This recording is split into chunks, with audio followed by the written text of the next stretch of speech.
예레미야서 39장 1절에서 18절 말씀입니다.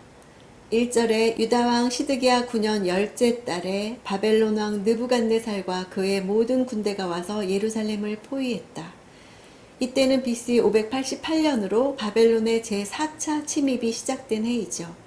1년 6개월 전투 후에 마침내 예루살렘이 함락되고 맙니다. 포위했다라는 단어는 돈이나 은을 전대에 넣어서 빠져나오지 못하도록 입구를 단단히 묶는 것을 나타내는 단어로서 성 안의 사람들이 출입하거나 탈출하지 못하도록 철저하게 에워싼 것을 말합니다. 이들의 오랜 저항은 바벨론 왕에게 순순히 항복함으로써 하나님의 심판을 수용하라는 하나님의 명령을 거스리는 행동이었고 더욱 비참한 결과를 자초한 어리석은 행동이었습니다.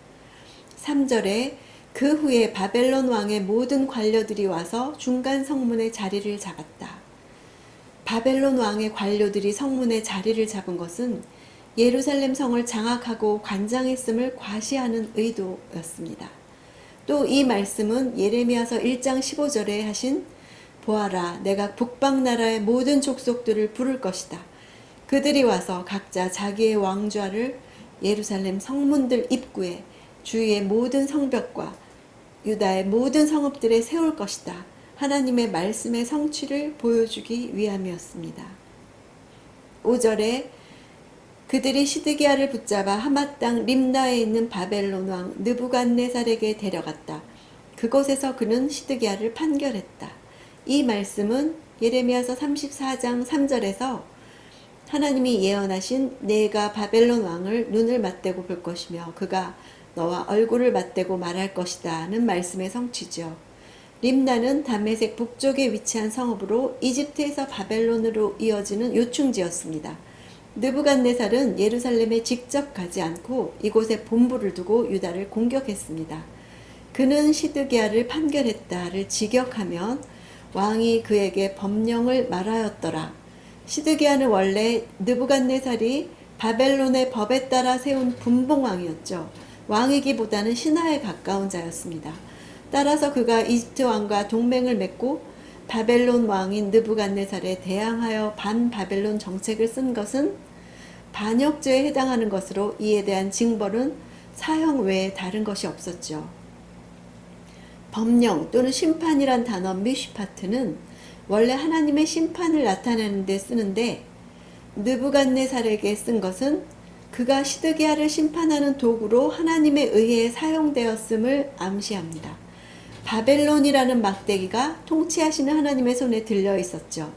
느부갓네살의 잔인한 행위가 진행되는 동안에 하나님은 안 보이시는 것 같았습니다. 그러나 하나님은 인간 대리자를 통해서 심판을 이루고 계셨습니다. 내 삶에는 어떤 막대기를 들어서 사용하시는 것 같습니까? 내 삶에 하나님의 임재가 보이지 않는 것 같을 때 어떤 인간 대리자를 통해서 시행하고 계신 것 같습니까? 내 곁에 사람들을 통해 역사하시는 하나님의 임재를 보기 원합니다. 6절에 그리고 바벨론 왕은 림나에서 시드기야가 보는 앞에서 그의 아들들을 죽였고 유다의 모든 귀족들도 다 죽였다. 여기서 죽이다는 단어는 보통 사람이 사람을 살해하는 경우에 일반적으로 사용하는 단어와 다릅니다. 제물로 바치기 위해서 짐승을 잡는 장면을 묘사할 때 사용하는 단어입니다. 이 단어는 아브라함이 이삭을 제물로 바치기 위해 죽이려 할 때에도 사용되었습니다. 이처럼 전투 중에 죽임 당할 때 쓰는 단어가 아닌 제단에 바쳐지는 짐승이나 꽁꽁 묶여서 두려움에 떠는 가운데 처형을 당하는 경우에 쓰이는 단어를 쓴 이유는 그들이 시드기야가 보는 앞에서 제물로 바쳐지는 짐승처럼 비참하게 도륙당했음을 말하고 있습니다. 9절에 경호대장 느부사라단이 성읍 안에 남아있던 백성과 자기에게 항복한 사람들과 그 외에 남아있던 백성을 바벨론으로 사로잡아갔다. 사로잡아가다는 원래 발가벗기다는 의미입니다.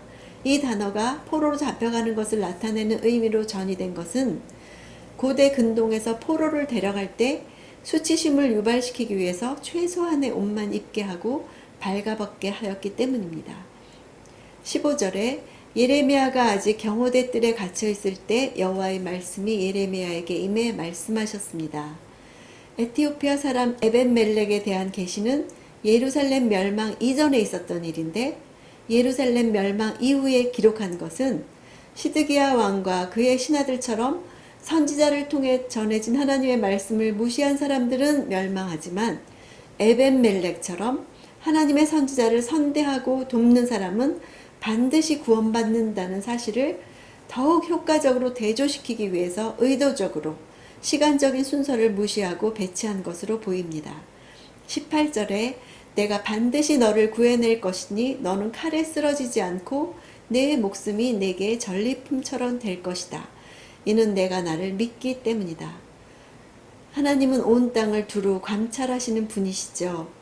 에벤멜렉이 예레미야에게 한 일을 보시고 그에게 보상해 주십니다. 에벤멜렉의 목숨은 전쟁에 대한 포상으로 주어질 것이라고 하십니다. 전쟁을 해야 전리품이 있죠. 오늘날에도 우리 생명은 위협받습니다. 육체적인 생명뿐 아니라 하나님 앞에서 믿음을 지키기 위해서라도 싸워야 하는 시대입니다. 내 영을 지키기 위해서 싸울 때 전쟁에 대한 포상으로 생명을 얻는 것처럼 생명을 얻을 것입니다. 자녀의 영원한 생명을 위해서도 싸우는 자가 필요합니다. 싸우는 자만이 전리품을 얻을 수 있다는 사실을 기억하고 오늘도 깨어 지켜내는 하루가 되기를 원합니다.